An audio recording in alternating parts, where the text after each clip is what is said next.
You are listening to This is Oklahoma, hosted by Mike Hearn, telling stories of Oklahomans and those that have made it their home. What's up, guys? Welcome back to another episode of This is Oklahoma podcast. Mike Hearn here, your host, back with another episode. Excited to share this episode with you today, but before we do, I've got to thank our sponsors. First of all, the Oklahoma Hall of Fame. They've been a huge part of this podcast for the last few years. So the Oklahoma Hall of Fame have been sharing Oklahoma's story through its people since 1927. For more information on the Oklahoma Hall of Fame, go to www.oklahomahof.com. And for daily updates, go to oklahomahof on Instagram and give them a follow. Our other sponsor today is Chickasaw Nation. Now, the Chickasaw Nation have sponsored pretty much everything in Oklahoma. They're a huge supporter of Oklahoma, and it's an honor to have their name and their brand supporting this podcast. So a huge shout out to Governor Anatoby for supporting this podcast. It really means a lot. Our third sponsor is Diffie Ford Lincoln down in El Reno. Now, this one makes me so happy because these guys are great friends of mine, play a lot of golf together. I've bought my cars from them, do most of my oil changes down there, have a cup of coffee, hang out down in El Reno. It's a good spot to go. And not only are they great friends, but they provide a great service. So for over 60 years, third generation family owned Oklahoma business down in El Reno. They're also in Bethany as well. So people in the Bethany area know the Diffies really well. But if you're looking for anything new, used, Ford, Lincoln, or whatever, I'm sure they could find anything you want. Check them out, diffieford.net, and then on Instagram at diffiefordlincoln. This episode is brought to you by Hope is Alive. Hope is Alive exists to radically change the lives of drug addicts, alcoholics, and those who love them. Join us on August 11th at the National Cowboy and Western Heritage Museum for a celebration of hope featuring guest speaker Tim Tebow and musical artist Ben Fuller. Find out more and get your tickets at HIA10.com. What's up, guys? Welcome back to another episode of This is Oklahoma. Mike Hearn here, host, back with another episode at Galladia today. I have a member on the podcast, a fellow member on the podcast, someone whose story is very similar to mine. Please welcome to the podcast, Mr. Corey Hale. Thank you. Thanks for having me on. Yeah. We really haven't played that much golf together. We should play more. Correct. We're also in similar industries, which makes us really busy and can't do our own schedules. But finally, I think we teed it up in Jimmy Austin was the first time, which is hilarious. The first time we played together wasn't at our own club.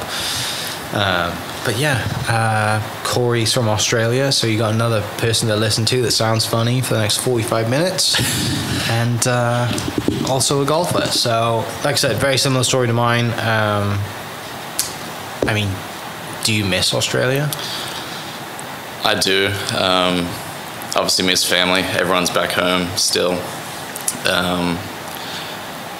I grew up in Newcastle, which is 2 hours north of Sydney, east coast of Australia, on the ocean. So I miss surfing, miss family, lots of good golf back home. But yeah, it's nice being over here. It's home now. Yeah. Is it Sunbelt? Is it Sunbelt? Is that what they call it? Sandbelt? Sandbelt. Is it Sandbelt golf? That's more down in Melbourne. Okay. That's where our best golf courses are. But yeah, it's definitely sandy terrain, right on the ocean there. Yeah. But yeah, it's more city lifestyle, I guess you could say. Is it similar to here then, where you grew up? Like golf course wise? Yeah, not as many private golf courses. Yeah. It's more public. Yeah. But yeah, like golf courses like parkland, not links. Yeah. Okay. Yeah. I grew up kind of, it's a mix of both. It has it's a links style. Yeah. 9 holes that goes back up onto the ocean there. But the front 9's more parkland style. Yeah. Where does your golf story start? What's your first memory of the golf? I guess just growing up with Dad. Dad was a golfer as long as I can remember. Yeah. He's a true left-hander. I'm actually a lot of people don't know this, but I'm actually a true right-hander. So watching him when I was 5, 6, 7 years old, I just assumed that's how you hit the golf ball. Okay. Left-handed. So when it was time for me to start, I'd already been swinging the club like that, and that was my dominant side. So he got me into golf when I was 12. which looking back on it now, that's pretty late. Sure, yeah, in the grand scheme of things. But back then, you couldn't join a club or you couldn't start unless you were 12 years old. Okay. So that was the minute I hit 12, my birthday, he signed me up for golf lessons, and that's kind of how I got into it. Yeah, for me there were 2 golf courses. One my granddad played, and you couldn't join until you were 12, but you could play as like an associate member as long as you're with an adult if you were under 12. Sure. And you have to be like 8 to 12. And then my golf course my dad played at, I joined there for my 8th birthday because you had to be 8 to be a member. Yeah. And like, it's the greatest day ever. Yeah. Right? Your 8th birthday, you're like, I'm literally playing golf sun up to sundown. Like, the best thing in the world. Other than dad, do you have like family that plays as well then? No, I grew up, all my family, my mum and dad and uncles, cousins, they're all sailors. I tried that once. Wasn't a huge fan of it. No? Once was enough, and I played rugby league, soccer, a bunch of different sports growing up. Mm-hmm. And then Dad got me into golf, and eventually golf took over when I was roughly 14. Yeah, safer to play golf than play rugby league. I was playing rugby league, and everyone was growing quicker than I was, and everyone was starting to get injured around that 14 years old mark, and I was like, that's enough for me. Yeah, I kind of the same for me. I grew a little faster, I think, than most. I went tall, but I didn't fill out like everybody else did, so I was just a beanpole that I was like, that's just not good to be playing rugby. I was the same way. I was skinny and tall, but I just got smashed. Yeah, it's not. I do miss like just being around that, and I was never big into like that rugby league culture anyway, but I do miss being around the schoolboys that were, because they're always a great laugh, right? It's always good. There's always something's going to happen if you're around a bunch of rugby players. Yep. Whether it's drinking or something stupid. Every time. You mentioned surfing. Yep. Obviously, that's huge in Australia. Yep. Everyone loves the water in Australia. Do you still? I mean, have you been down to river sport in Oklahoma City to try and get on the machine? I haven't done the machine yet. We've done the what's the other one that opened up, the whitewater rafting. Oh yeah, we did that a few years ago. Okay. That was really cool, but still haven't been down to the surfing concept yet. God, I'm terrible at swimming, and surfing in Wales was better for people in the winter, because for some reason the sea is warmer in the winter than it is in the summer. Yeah. I had no idea until all my buddies were like, yeah, we're going surfing. Like, it's 30 degrees outside and it's raining. Yeah. I'm like, yeah, it's great in the water. Yeah. Like, that makes no sense to me. In Australia, the waves are a lot better in winter. Yeah. The surf is a lot calmer with the offshore wind. The waves hold up a lot better. So the waves are much bigger and better in the winter. And obviously you've got, big surf competitions coming to town as well. We so do. It's not just 3 or 4 foot waves off the coast in Wales. It's like legit. Sure. Yeah. So golf at 12. When do you really think that, man, I'm good at this? Like, do you immediately kind of take after it, or does it kind of come to you a little later? 12, basically the program back home in Australia at the time. So Dad signed me up for beginner golf lessons with other kids. It was a 10 or 12 week golf course for 1 hour every Sunday. So we did that, and then once you graduated from that, you went to a 9-hole competition every Sunday morning, which was really cool. You'd get up at 6:30 in the morning on Sunday, go play 9 holes with 25, 35 other kids, come in, have a presentation, and then go have a 1 hour golf lesson with a pro. So that was really cool. Did that for, I guess, a year to 18 months. And then they basically tap you on the shoulder and say, hey, you've progressed. You're now good enough to join the club.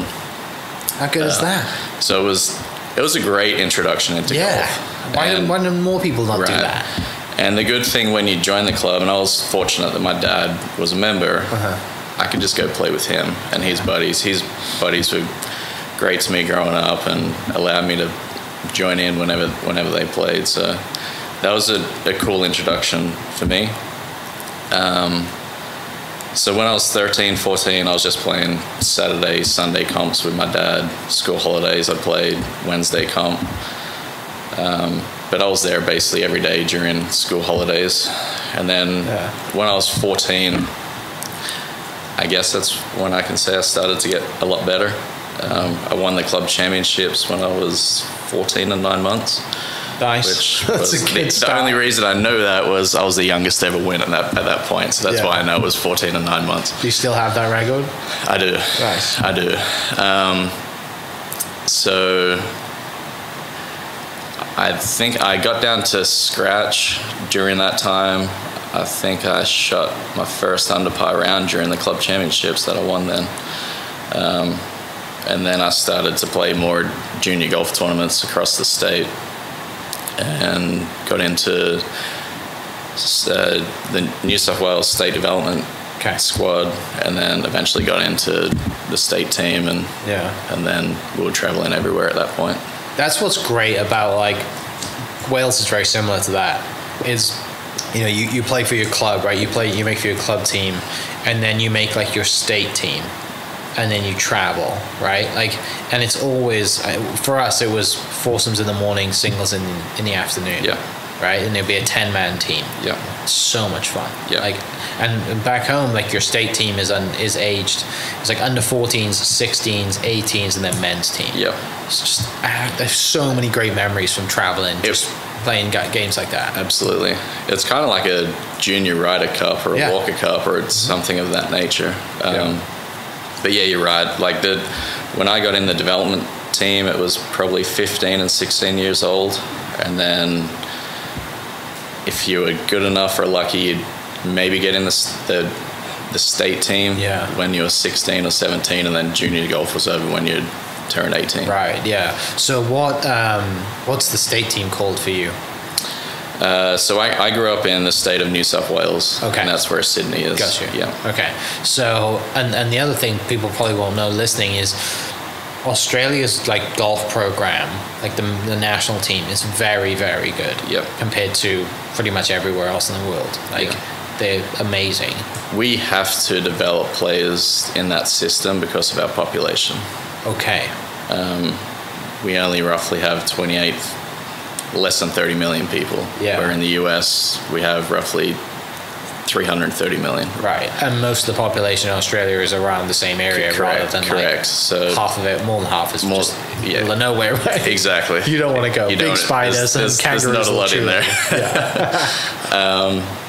So we kind of have to go through that path to develop players to get them to a decent level to then figure out where they want to go in golf if they want to take it further. Yeah. But I think that's why you see a lot of guys that get to Corn Ferry or European Tour or the PGA Tour, when they get there, they generally stay there. Yes. They've been given all the resources and information and training their whole junior career, and they're pretty prepared once they get there. Yeah, that's kind of what I noticed as well, is like, you know, for us in the UK, we'd play some of the bigger amateur tournaments in the UK, and you'd always have like South Africans, Australians, and guys from New Zealand. The Kiwis would just come over for the summer. Yeah. Which is your winter, effectively, right? But still, like, you gotta have money and funding for that. And you'd bring, like, you know, 5 to 10 guys over. Yeah. And like, how are you guys doing this? I know. Like, how do I do this? Right? That's incredible. But I'm trying to find, there's a kid who made his pro debut at the Corn Ferry tournament in down at Jimmy Austin. He's 18. I don't know if he's South African. He might be South African. But he's basically had like the greatest 12 months ever. He won British Am, played US Open, Masters, or Masters US Open, and then you know, after the US Open turned pro, and his first event was Corn Ferry, and he's 18, 19 years old. Yeah. Like, what a hero. And it's so different. And he looked comfortable out there too. Yeah, and they're so prepared and just ready to go. Yeah. But here in the US, you finish, you just go to college, and then you're a couple of years behind. Yeah. Behind's the wrong word, but you're a couple of years older by the time you turn pro. Yeah, you're 23, 24, whereas some of these kids are coming out 18, 19, 20. Like, you look at what's his name, Neiman, right? Yeah. And Akshay was like, I'm not going to college, I'm going to turn pro. Yeah. And now he's, on the tour now after 3 years of grinding. Right. Which, some of these kids, he would be a junior in college. Right. I mean, I like both programs. I mean, obviously in the US, most people go to college here, and if you're a golfer, you're more than likely you're at a pretty good program. Mm-hmm. Once again, all the resources, training, you get flown all over the country, play golf tournaments. So once you graduate, you're ready to go as well. Yeah. I mean, for me it was amazing. It was the opportunity to get out of Wales, and not that was a bad thing, but it was just an opportunity to just travel, right, and get an education, and then I end up living here. Right. So how for you then do you transition to thinking, what, I don't want to go to college in Australia, I want to go to college in the States? Were you older when you came here?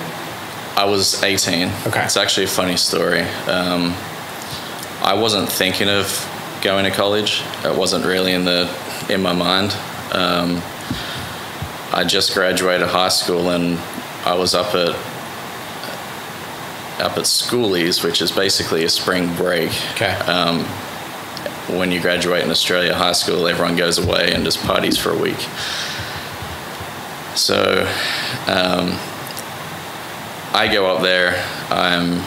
It's probably the second day. I just turned 18, and my mom and dad called me and said, "Hey, Regan Gibson just called, who's a good friend of mine. He's obviously, we both know him. He lives over here now from Australia, but we grew up together in the same state playing junior golf." So he calls my parents and says, "Hey, may have an opportunity for Corey at Oklahoma Christian. Mm-hmm. Would he be interested?" So mom and dad call me, and I'm partying with my friends. Like, I'm not thinking about anything. So I said to mom, I was like, "When do I need to be there? What are the details?" She said, "You need to be there in 3 weeks." So I need to know in the next 48 hours, because we need to apply for student visas, paperwork. It's like, oh gosh. So I said to my friends, I was like, "Guys, I'm staying in tonight. I got some pretty big decisions to make." After going back and forth all night, I didn't sleep all night. And then I finally got a couple hours sleep, and I woke up, and I just called mom and dad, and I was like, "You know what? Let's do it. I'm gonna go over to America." I had no idea what Oklahoma was. Knew nothing about Oklahoma Christian. So we applied for the visa, did all the paperwork, and I was in the US 3 weeks later. That's wild. Yeah. Because that's not like everybody else's story. No, generally, everyone right? has a plan. Yeah. Like this was just literally, I made a decision in 48 hours, and 3 weeks later I was in the coldest place I've ever been. Because you started your first semester I started in January. Oh, yeah. And that's another funny story. I land in LA, my flight gets canceled to Oklahoma, because I was meant to land roughly 4 or 5 p.m., as you normally do. Yeah. I get in at midnight. Coach Lynn, Rian are at the airport to pick me up. We drive back to school. Coach says, "I'll pick you up at 8 o'clock in the morning for breakfast, and we'll drive around school." So I wake up, there's a foot of snow on the ground. I'd never seen snow before. So it was already the coldest place I've ever been. And then 2 days later, we're playing golf at Oak Tree National. So that was a pretty crazy few days. Yeah, welcome to Oklahoma. Exactly, yeah. And then, so we had qualifying for, it's a long time ago, but I'm guessing 2 or 3 weeks. I made it on the team, and then we go play San Diego. So that was a place that's familiar. Yeah. Well, I'd never been there, but the climate was familiar. Green grass, leaves on trees, 70 degrees, no wind. So that was good. Then we come back to Oklahoma for 1 week, and then we went to Connecticut to play up at Yale. And on the 16th hole, it starts snowing. So I'm in the restroom. I got no feeling in my hands. I can't feel my face. I've never experienced conditions like this. So in the restroom on the 16th hole, just hot water, just trying to get feeling in my hands, and Coach Lynn walks in and just starts laughing. It was pretty funny. That is brilliant. Yeah, because I thought mine was kind of rushed, and I made the decision in May, which generally is late on average. But man, that's so. What did someone just drop out? Did someone just not show up? So they had funds available? Yes. So back then they were NAIA. Yeah. They're now D2. So recruiting and scholarships were a lot different. So Coach generally recruited international guys, and you see that a lot. Yes. In that conference back then, like Oklahoma City had a lot of internationals. Everyone we played had a lot of internationals. We had that year that I was on the team, it was Reen and I, both from Australia. We had a guy from Argentina, a guy from Bolivia, and one guy on the team from Lubbock, Texas. But we still had, on the squad, we had 2 guys from England, a guy from Scotland. There was a lot of internationals on the team. So that's kind of, he was looking on the international stage, I guess you can say. Sure. And then Rian kind of, I guess, threw my hat in the ring, and I got a phone call. Yeah, that's like, for a coach, that's some of the greatest ways to recruit, is just ask your players, like, who do you know that you can play with? Who can play? Exactly, right? yeah. And no player is going to say someone that they, don't value, right? Yeah, right. Like, they're trust it. Usually good at, or decent at golf, and you get on really well with them. Yeah, because it's such a gamble, as a coach, right? Like, make a video. It's like, the way I had to do it was I had to make a video and send it to a bunch of people, and like one of the coaches was like, oh yeah, you look decent, like I'll offer you a scholarship. Like, I hit that shot like 8 times. Yep. Like nobody knows that, right? and it was like, I hit a couple of good ones like the first, second time or whatever, but still, like, right.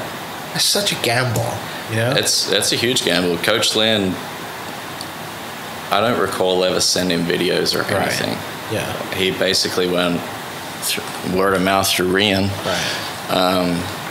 Took a huge chance on me, and I didn't graduate, but I'm very thankful for it, because it honestly changed my life. That's the reason why I'm here. Yeah. So. Yeah, and I think it's easier, obviously, if you're a D1 or you're a bigger school, it's easier because the kids that you're generally going after, you've locked them in before they've even graduated. They've got a will ranking. They're traveling as they probably play for the national team. Yeah. But like that, that NAIA to Division 2, Division 3, or even lower D1, you're just like flicking coin, like hoping for the best, right? Yeah. But yeah, it changed my life too, coming here and just having that opportunity and that chance. How long had Reen been on the team at that point? Was he in his, how are you guys close in age?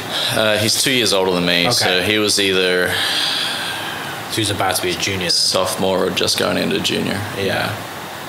It's so good to come out here and first day wake up, it's snowing. It was insane. Yeah. I'll never forget that morning. Coach took me to the McDonald's in front of the school there on Memorial and Bryant, I think it is. Yeah. But yeah, I'll always remember that morning. So awesome, and he's still around. He's still around. He's a great guy, and he does a hell of a job. Yeah. I mean, the new facility that came 5-6 years ago is incredible, and now he's the AD now. He's AD now. Still runs the golf program. But yeah, the facility is incredible. I wish we had that and Reen and I have spoken a bunch about it. I know he uses it during winter because obviously it's not great here to practice for professional golf, but it would have been nice to have that back when we were in school. So during your first semester, like once you go through basically the spring semester and you do all that, are you like I cannot wait to get home for the summer? The first couple of months I was okay, and then I got really homesick. Yeah, I'm not gonna lie. I did too. I was really homesick. I was to the point I was counting down the days. Yeah.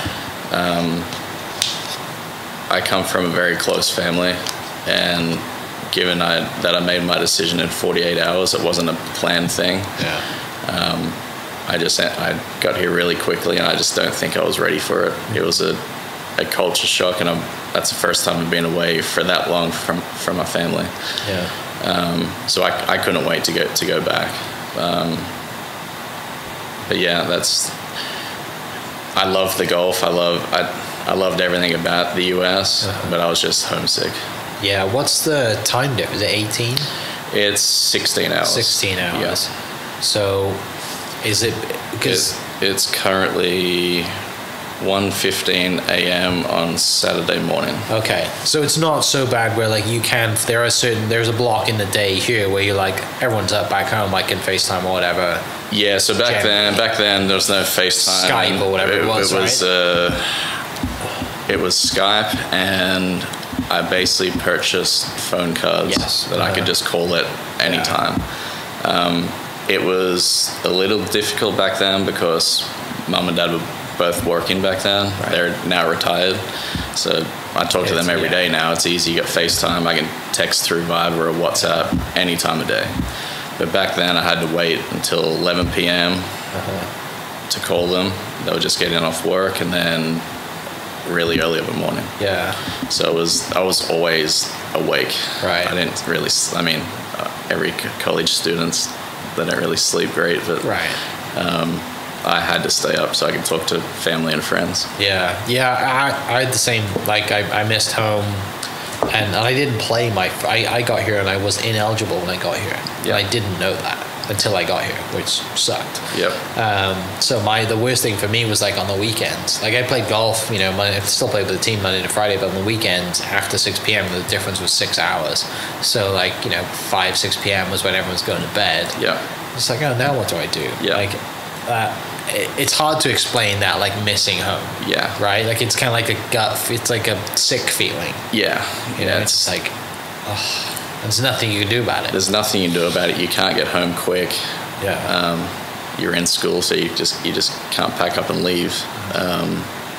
But yeah, it was a tough feeling back then for sure. How was college career?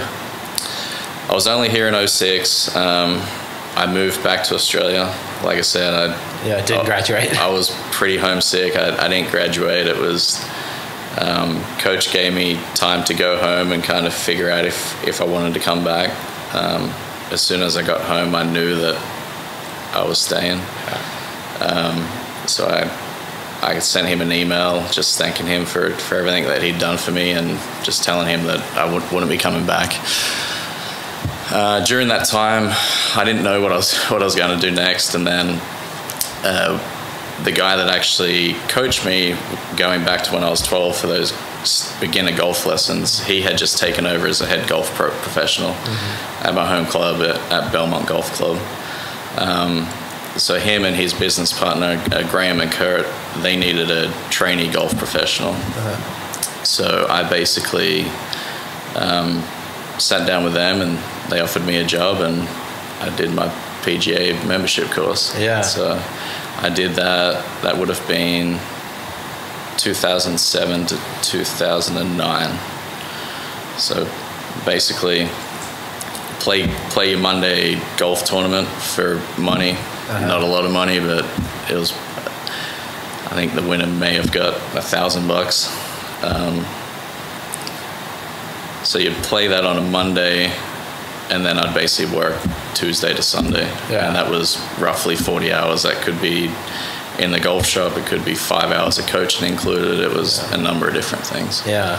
At that point, you think, this is it. This is my career now. Like, I'm kind of happy where I'm at. I got my people around me. I'm home. Like, I'm going to be a teaching professional. Absolutely. I was really comfortable. It's a club that I grew up in since I was 12. I knew everyone. As soon as I got into that role, I met all the lady members, all the senior members. I literally knew every member, as most head pros do. Yeah.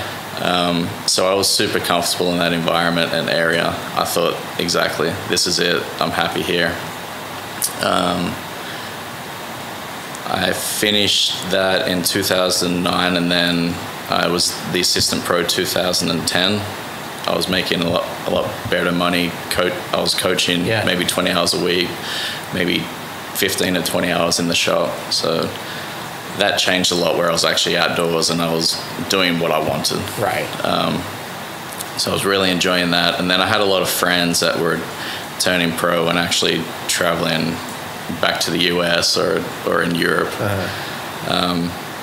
And then I just started playing more golf, and I was like, you know what, I may still have it. And then the last year, to go back a year, in 2009, I come second in the Australian Trainee Championships. The guy that beat me was from England. Okay. And the top Australian in the Australian Trainee Championships, they get a start in the Australian PGA, which is now co-sanctioned with the European Tour. Back then, it was just an Australian Tour event. So that was my big... it was eye-opening because you got Adam Scott, John Sandin, Greg Chalmers, all those, Aaron Badley, Appleby, Allenby, all the Aussie guys used to come back then, because that was before the PGA Tour wraparound season. So that kind of opened my eyes, and then I started playing a lot more in 2010 when I was the assistant pro. And then I told my bosses, I was like, I'm going back to America. So you came over here as to play like APT and... Yeah, so January 2011, Reen and I were talking. He was playing, back then it was the Hooters Tour. They were playing for roughly $200,000 per week. It's a lot different compared to now. I think we had 18 events on the schedule. Most of it was on the east coast of the US. There's maybe 2 events in Houston. But yeah, I come over January 2011. I lived with Reen and Nancy. They were kind enough to let me live with them for 12 or 18 months, and Reen and I basically just played the Hooters Tour. Living the dream. So you came over on a what is it, a P1 athlete visa? Yeah, so because it wasn't affiliated with the PGA Tour, I had to get a B1, B2 visa, which is kind of it's a tourist / business visa. So you still make money.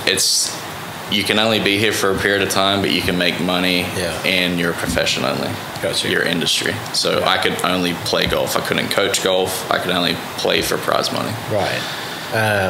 So you come back over here. Are you living with Reen and Nancy in Oklahoma and then traveling to the East Coast every time? So Reen, we were living at their house in Edmond. And then Reen and I would drive to the East Coast every 2 weeks.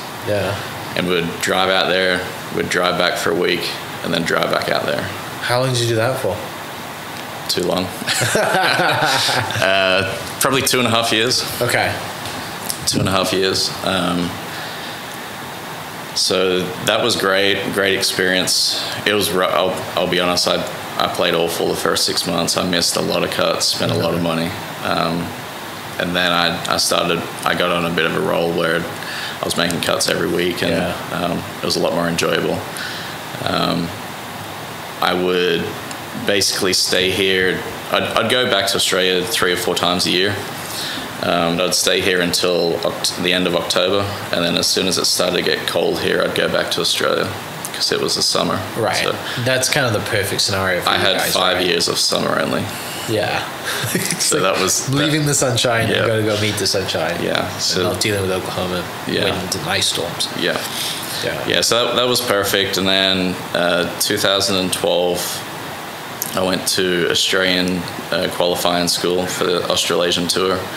Got my card there, so I had status down there every year, probably until 2017, I think. So I'd always go back for 3 or 4 months during Christmas. What back to playing in the Aussie PGA? What was that like? Was that your first time big event? It was eye-opening, just showing up and you see all the guys that you've looked up to on TV. You got two reps there giving you free stuff, unbelievable players lounge, chiropractor, massage, someone stretching you. I was like, wow, this is what they do every week. It was pretty eye-opening. And then I had a bunch of friends and family come up that week, so that made it really special. So yeah, tell me about going to China, because you played PGA Tour China, right? I did. That's got to be an experience. There has to be some stories from PGA Tour China. It was quite the experience. Who did you travel with? I traveled with, my first year I traveled with a couple of Australians, and then I met a bunch of guys from the US, and we eventually just traveled all together. My roommate the last year was Charlie Saxon. Okay. Obviously, we all know him. He's from OU on the Corn Ferry. But yeah, there was a bunch of guys from the US. I'd say out of the whole field, call it 140, 150 guys, there was probably 10 to 15 guys from the US, maybe 10 Australians, 10 guys from Europe and South Africa, and then the rest were Chinese players. Yeah. So there was a decent amount of international guys. Yeah. How long did you do that for? I played in China 2000. So we got married in 2017. So it would have been 2017, 18, 19. Okay. So fairly recent then. Yeah. I quit basically just before COVID. Yeah. So it was pretty recent. Yeah. So, I mean, you're over there. You mentioned you got married before you went over there. Yeah. So, obviously, you're living with Reen. You meet your wife. Yeah. You get married. Easiest way to a visa, maybe. Shout out to those who got married for a green card. There's two of them in this room. Sharon, I love you. She doesn't listen, so it's fine. So you guys get married, and then you think, I'm going to go give PGA Tour China a whirl, because that then would lead you to Corn Ferry or Web.com, whatever it was at the time. Yeah. And that's your way then actively to the PGA Tour. Yeah. I mean, tell me about China. What's the stories you have? It must be I've been to Japan once, and it was the biggest culture shock I've ever had. Yeah. And I loved it. What was China like? China was interesting. It's as you mentioned, it's run by the PGA Tour. So you have, back then you had PGA Tour China, the Canadian Tour, which I think is called Mackenzie Tour. Yeah. And Latin America. They all feed into now the Corn Ferry Tour. So it was owned and operated by the PGA Tour here in the US. So we had all-American rules officials, executives, guys living over there full time. So they took care of us unbelievably. We basically just had to fly there, get to the event. They would basically bus and shuttle us around from hotel to golf course. And then if there was the next event was within, say, 4 hours, we would all just get on a couple of buses and go to the next event. How good is that? It wasn't always like that. There was times where you had to fly 6 hours. China, I didn't realize how big China was, but it feels like every flight is 3.5 hours. Yeah. So the tour was great. They did an unbelievable job. They did their best with player lunches and the locker room, just trying to make you as comfortable as possible. But yeah, communicating, it was very difficult. How's your Chinese? Not very good. Not good. Still the same as 2017. So yeah, we got in some certain situations where you're in an Uber or a taxi, and it wasn't an Uber, it was basically just a taxi, but you can't communicate. You're basically just pointing at your phone saying, I need to get here, and they have no idea what you're saying. So it was pretty interesting. I remember my first night in China. I was for the Q school. I flew over there. I get in at like 1 a.m. Stay in this independent hotel. It's not like a Marriott. It's not like a Hilton. Right. It's just some guy who just decided to open a hotel. Yeah. Couldn't speak a lick of English. I can't speak any Chinese. I get in there. The room key is. I got in the door, but the lights don't work. I couldn't figure out the shower, so I just flew like 20 hours, and I was like, you know what, I'm just going to bed. And then I got up the next morning. I was meeting a friend that was flying in from New Zealand, and then we were going to travel together. Yeah. So I get back on a bus with, I'm guessing maybe 60 people. Yeah. They all just look at me. I've got golf clubs. They're just got normal luggage. Do you feel like a giant over there? Yeah. Yeah. And everyone just stares at you. So the bus was meant to go back to the airport, and I was just going to get off, meet my friend at baggage claim, and then we'll travel to the tournament. And I had no idea where I was going. Like, I was hoping the bus was going to the airport. Thankfully it did. Yeah. But if it didn't, like, who knows where I would have ended up. So many great stories from that, though, right? So many, Yeah. just, you know, traveling with the guys, it's nothing better than traveling Right. with a good group of dudes. Yeah. Right. It was, and that's kind of what kept you going. I'll be honest, there was some weeks that were really difficult. Like, they did a wonderful job with hotels. We would get really cheap rates at, call it Marriott, Hilton, whatever they were. But they were nice hotels. But the weeks that we were out of the city and in a crappy hotel and the food was not great, I mean, you're there for a week and it's a long 7 days. That's tough. But that is tough. You relied on breakfast and lunches and hanging out with the guys at dinner, kind of talking about your day and what's going on at home. That's kind of what got you through. Did Kelly come over to China? She didn't. No, we had one really cool event that was it was our tour championship, and it was in Hong Kong at Clearwater Bay.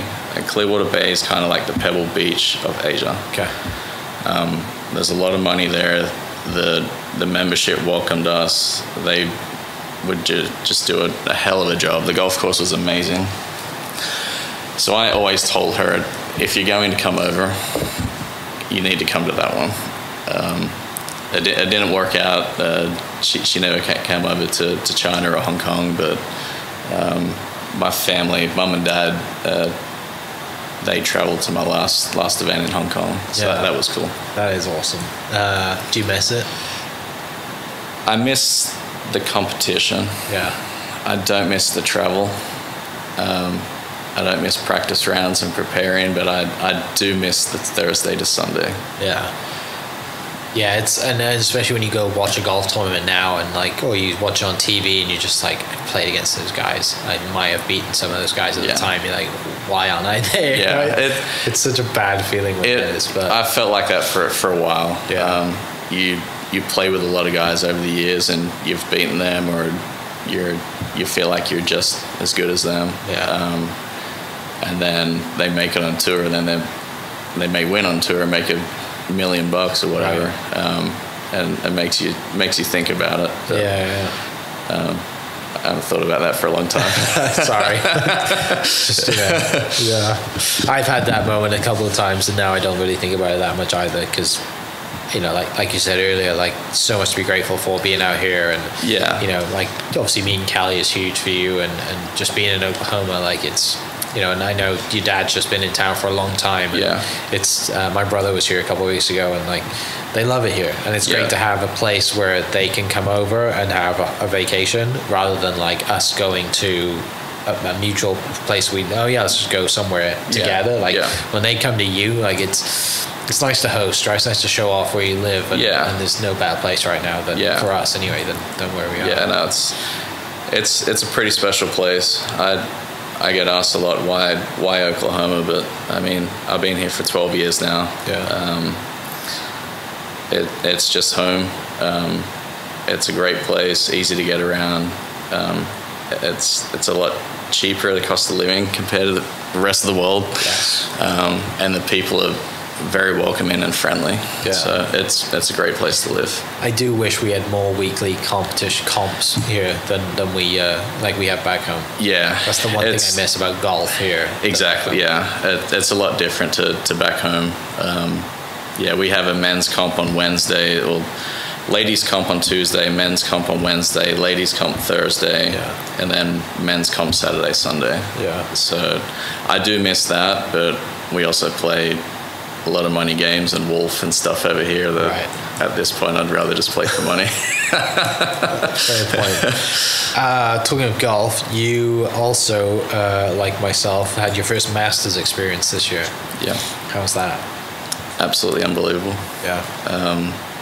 I wish I could go every year. It was just amazing. Just just walking on the property for the first time. Everything is so big, open, extremely hilly. You don't realize elevation. Like 10 is basically straight downhill, 18 and 9 are straight uphill. Over the years, I feel like TV and the picture has improved, where you see it a lot more than you used to back when we grew up. But nothing prepares you for it compared to being there in person. Yeah. But yeah, just the whole operation, logistics, like the thought of everything. Like you go, if you want a soda or a coffee or a beer or a sandwich, whatever it is, there'll be 100 people in front of you, and you're in and out in 3.5 minutes. It is just unbelievable. For me, I couldn't believe how how big the place is, but also how small some of the greens look. And even though they're not that small, like 15 green from the top of the hill looks tiny. That was so we walked in, we did so a few friends of mine have been there in the past, and they said, as soon as you walk in, get your shopping done, get it out of the way. Yeah. Go buy a chair, go put it down on 16 green, and then just walk around. So that's what we did. We got out, spent way too much money, got our shopping, got that sent back home. That's another really cool thing they do. Shipping stuff. The shipping. Yeah. You go do your shopping, you got bags full of gear, and then you just walk next door and ship it back home. Also, I know I spent money. I wish I'd have spent more seeing the resale price of some of the stuff. That's what I said. eBay. That's what I said to Kelly. I was like, we spent X amount of money, and I would spend 10 times more next time, just knowing the resale value and just how exclusive everything is. But yeah, going back to the golf course, so we went down, put our chairs on the 16th green. So we were down there, we went on the Wednesday. Yeah. So practice round, then par 3 in the afternoon, which if I had if my first experience, like knowing what I've just done, if I had to choose a day, I would always go back Wednesday. Yeah. There's less people on the golf course because I've already done a lot of the things on Monday and Tuesday, and they're just going over to the par 3 waiting for the players. So you can walk around pretty easily on Wednesday. Yeah. But yeah, we watched Will Zalatoris and Cam Young. That was the first golf shots I've seen. Their second shot into 15. And they were both they hit a rescue or maybe a 3-iron. And honestly, the green looked like a dinner plate. Yeah. It was crazy. And they both hit it to I think Will hit it to 12 feet and Cam hit it to 4 feet from 260. It was pretty incredible. Because from up there, all you see is water, right? That's all you see. It looks like an island green because you've got water behind, which is close, but you can get to it, but it's not really that close depending on if you get a bad balance. But obviously water's to the front. Right. But yeah, if you fly the back of the green, hit the downslope with a 3-wood or a 3-iron, it's more than likely going in the water at the back. But you need to hit that landing zone to reach the water. Yeah, but that's all you see from the fairway is water. Yeah, so good. Yeah. The other thing we also do the same is we're both in the real estate world. Yeah. How do you get in the real estate world? So end of 2019, I was finishing golf. I was thinking of finishing end of 2018. I wasn't playing very good. I had a wrist injury. My back was giving me trouble. Kelly and I discussed that, and I really didn't know what I wanted to do next. So she's like, just go play another year if that's what you want to do, and we haven't figured it out, stick with what you know. During 2019, in that period, Kelly's sister Jenny, she got into real estate probably 18 months prior to me, and I could tell that she was starting to have some success after the first 12 months, and she was really enjoying it. So we had many conversations. She's like, I think you should get your real estate license. So she set up a meeting with my broker, who Malik Massett at Skybridge Real Estate. So we set up a meeting, discussed that I knew nothing about real estate over here, basically. Our company was, we have a real estate team, construction development team, and property management. On our development side, we were starting to get ready for some big projects, and I don't think he really wanted to hire someone that didn't know anything about real estate. Just wasn't the right time or fit. So he basically said, go get your license. As soon as you've passed the test, give me a call and we'll see if we can do anything. So we met again, and the next day he gave me a contract to sign, and I got into it. So that was kind of my introduction to real estate. Just watching Jenny, another good friend of mine, was a realtor who's been on the podcast, Denver Kitch. Prior to getting into his new business, he was a realtor.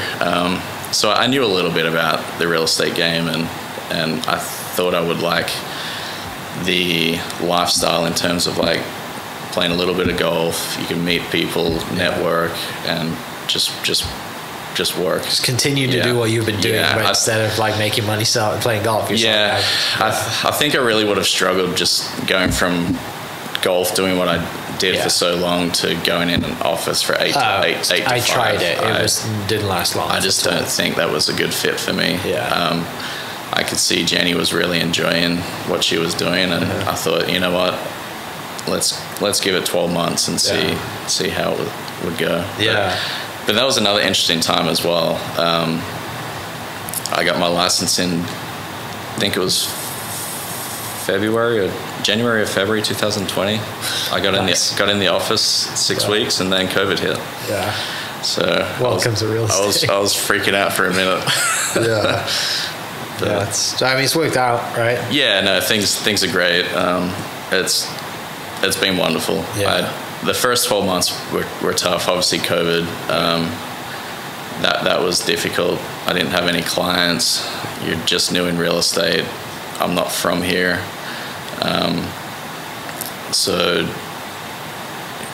The first 12 months were tough. It took, I think, 9 months for my first sale. And then as soon as that closed, it seemed to snowball. So it was, as soon as I closed that first property, it picked up pretty good. So with moving kind of with the golf stuff, can you get your AM status back and start playing?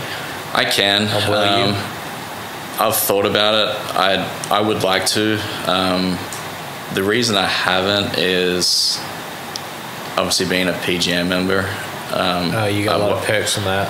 I got a lot of perks and benefits for that, and also worked 3 or 4 years to try and get those. I just don't want to give those up. The last few years, I'll be honest, I wasn't enjoying golf. I didn't really want to play too much, and thankfully business was good. I didn't really have time. I probably played 8 times in 2 years, which is not a lot. Like competitively? That was total. Oh, total. Yeah, wow. 2021, 22. Honestly, when we met. So this year's really picked up this year then? Okay. Yeah. Got the bug back. Got the bug back. I think I was playing golf competitively and every day, and I've done that it's a job. Done for so long. I just needed some time off to get away, enjoy other things, spend time with Kelly. Spend time on real estate. It's a new career, and obviously interest rates were low, so we were busy. Thankfully, it was busy during that first 2 years. So I didn't really have time for golf, but the last 6 months I've played a lot more, and I'm actually enjoying it. Good. Yeah, I think that's kind of like the common thing for a lot of like players that have kind of gone through a situation, right? Golf was a job, and then they've stopped playing, and you kind of go through that 1 to 2 year like reset period, Right. and then you like get the bug back. And most of the people, if most people haven't done their PGM, right? So they just get their amp states back and go play a US mid am or US amp, and like start dominating the mid am scene. Right. Like, that's common. Yeah, no. If I didn't have my PGM membership, I probably would have. What benefits does that get you then over just being an am then playing? I mean, it's it's more just access to like good clubs. Okay. For free. Sure. Especially when I go back to Australia, I can just call and say, hey, I'm a PGA member. Would they even know if you dropped it? Or is it because it's in Australia they'd know? Or even here, like... They probably wouldn't. Yeah. But it's just... Principle. It's not something I would do. Yeah. But yeah, and like I said, it's something that I worked for 3 or 4 years to get that. Now, do I ever think I'd go back and be a head professional? No. But during that time, I just wasn't playing any golf. I wasn't thinking about the top amateur events and stuff. So it's more in my mind now. Yeah, I mean, there's some great AM events out there in the new Elite Amateur Series. Yeah. And, a lot of the mid-am events are in Florida and at great places. And, like the US mid-am this year is at Coyle Hollow, I think. No, like, Sleepy Hollow. Like they always play these unbelievable golf courses. And like I'm going to caddy for a friend at the USM in a couple of weeks, and that's in Denver at Cherry Hills. I'm like, I want to play here. I want to do this. And I never did the pro thing, right? So I don't have to worry about getting that. I just have to worry about being good enough to qualify. Yeah. But no, I probably should file for my amateur status because I was a pro for so long. I'm assuming it'll take 2 years, but I'm not really sure. Yeah. Well, dude, been a pleasure. Yeah. Thanks for sharing some stories. Yeah, absolutely. Thanks for having me on. For people listening, how do they find you? Instagram, whatever it is. Website. Instagram, Facebook, Twitter. X. I'm with Skybridge Real Estate Development and Construction. So awesome. Then if you're listening and you want to tee it up and take me and Corey on, you're welcome to come join us out here. Plenty of time. Bring your money. Let's do it. Thanks for listening. We'll catch you next episode. Cheers. Hope you guys enjoyed that great episode. Thank you so much for listening. As always, huge shout out to our sponsors, the Oklahoma Hall of Fame, sharing Oklahoma story through its people since 1927. For more information on the Oklahoma Hall of Fame, go to www.oklahomahof.com and follow them on Instagram for daily updates at oklahomahof. Our other sponsor, the Chickasaw Nation, amazing sponsor. They do amazing things for the state, and they're always sponsoring something in Oklahoma. They're a huge supporter of Oklahoma, and without their support, we wouldn't be able to do what we do. And our third sponsor is Diffie Ford Lincoln down in El Reno. Now, this one makes me so happy because these guys are great friends of mine, play a lot of golf together. I've bought my cars from them, do most of my oil changes down there, have a cup of coffee, hang out down in El Reno. It's a good spot to go. And not only are they great friends, but they provide a great service.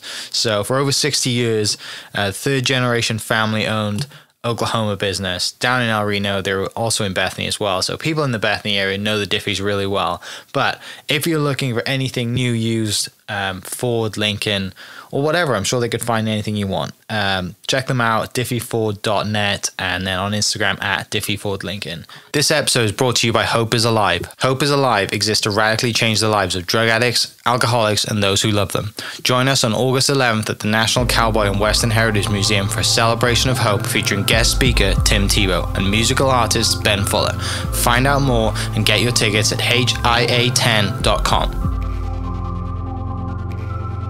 Thank you for listening. We are inspired by those around us and hope that you are too. Make sure you subscribe to this podcast on your favorite podcast platform and leave us a review so we can keep telling your stories. For more great Oklahoma content, follow This Is Oklahoma on Facebook and Instagram.